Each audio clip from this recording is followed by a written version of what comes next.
Au nom du Père et du Fils et du Saint-Esprit. Amen.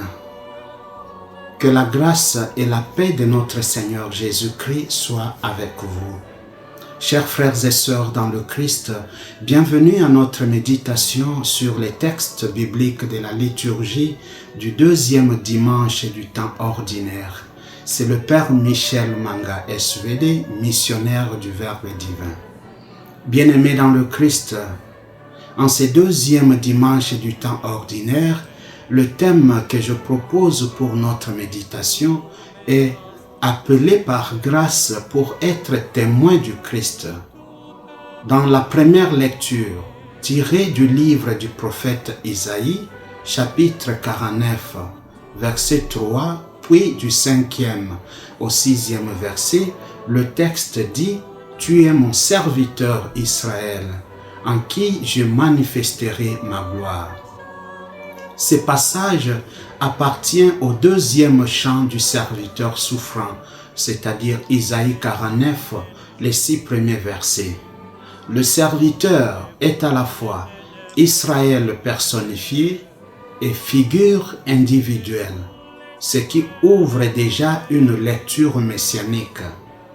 En effet, le serviteur est appelé dès le sein maternel, signe d'une élection gratuite et antérieure à toute œuvre humaine. Il est envoyé vers Israël, mais le verset 6 marque un tournant majeur. Le texte dit « C'est trop peu que tu sois mon serviteur pour relever les tribus de Jacob. Je fais de toi la lumière des nations. » La mission ici s'élargit. Le salut ne se limite pas à Israël, il est destiné à toutes les nations. L'échec apparent ou l'insuffisance humaine devient les lieux d'un plan plus grand. Spirituellement parlant, ces textes nous enseignent que Dieu ne choisit jamais pour enfermer, mais pour envoyer. Deuxièmement, ce qui nous semble trop peu peut devenir entre les mains de Dieu un chemin de fécondité universelle. Et troisièmement, toute vocation authentique déborde toujours le cadre du confort personnel. En d'autres termes, Dieu nous révèle que son salut n'est jamais fermé et que l'élection ou l'appel au service de Dieu n'est pas un privilège à garder, mais une mission à offrir. Même lorsque la mission semble limitée, fragile ou insuffisante, Dieu voit plus large. Ce que nous croyons trop peu devient entre ses mains une bénédiction pour tous. Chers frères et sœurs dans le Christ, notre foi n'est jamais seulement pour nous. Être chrétien, c'est être appelé pour être envoyé, parfois au-delà de ce que nous avions imaginé. Le psaume 39 nous fait entendre la réponse juste à cet appel.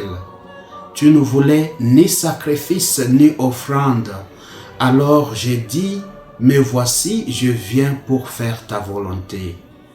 Dieu ne méprise pas ici les cultes, mais il refuse une religion réduite à des gestes extérieurs. Ce qu'il recherche, c'est un cœur qui écoute, une vie disponible. L'expression « me voici » en hébreu « hineni » est un langage biblique de la mission, mettant en exergue l'obéissance comme don de soi. En d'autres termes, dire « me voici » dans le contexte biblique, c'est se rendre présent à Dieu pour sa volonté et pour sa mission.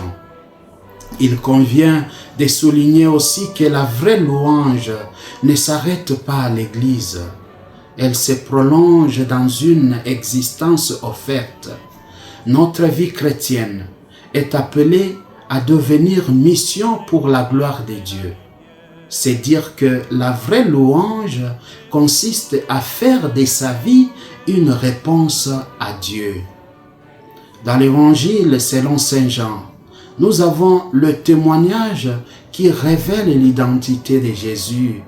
Jean-Baptiste ne raconte pas le baptême de Jésus et ne parle pas non plus de lui-même, mais il témoigne du Christ et oriente les autres vers lui.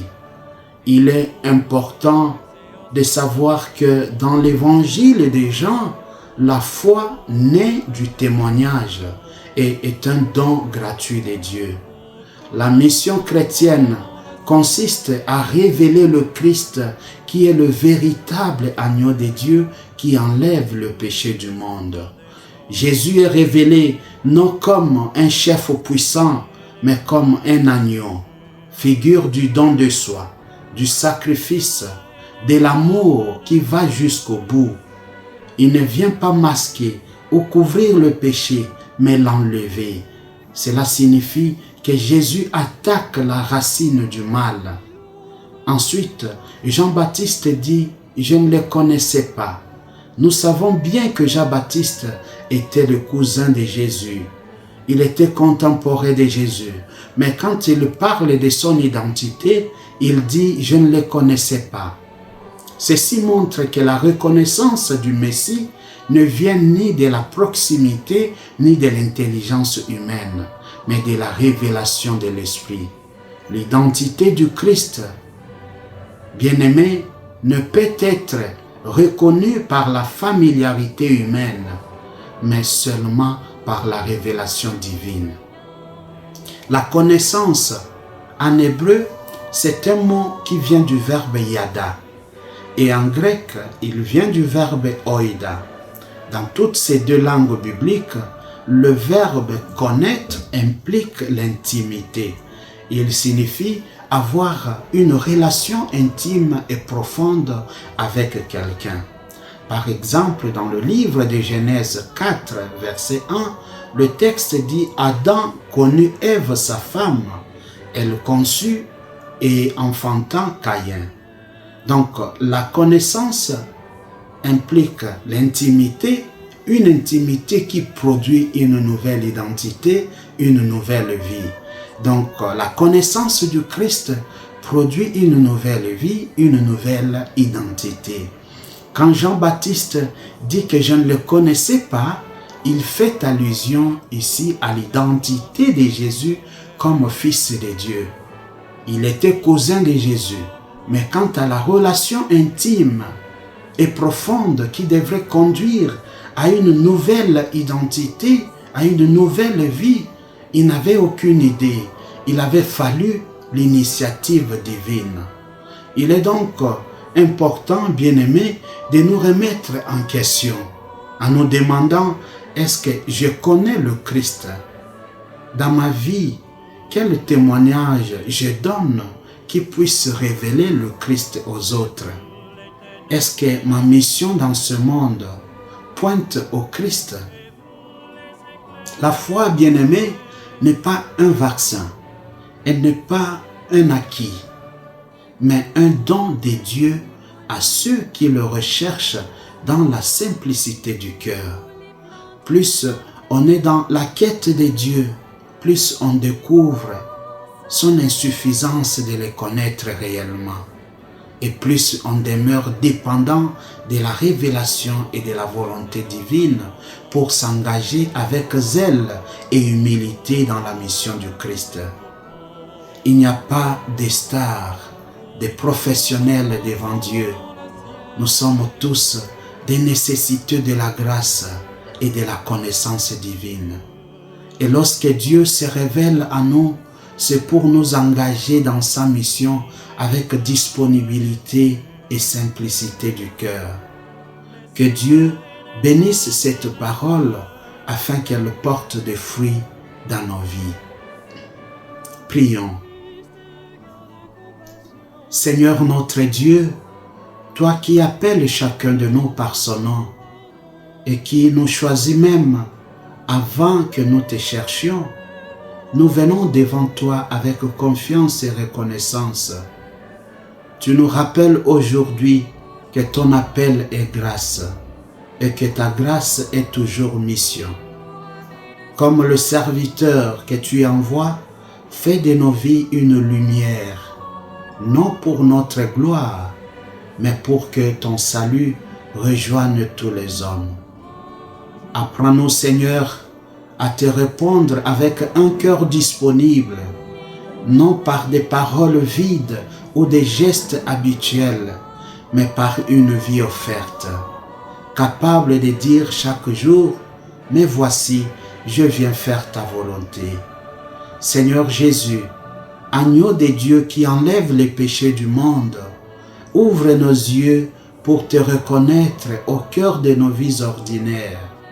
Que ton esprit nous apprenne comme Jean-Baptiste à ne pas nous mettre au centre, mais à te désigner humblement par nos paroles et par nos actes.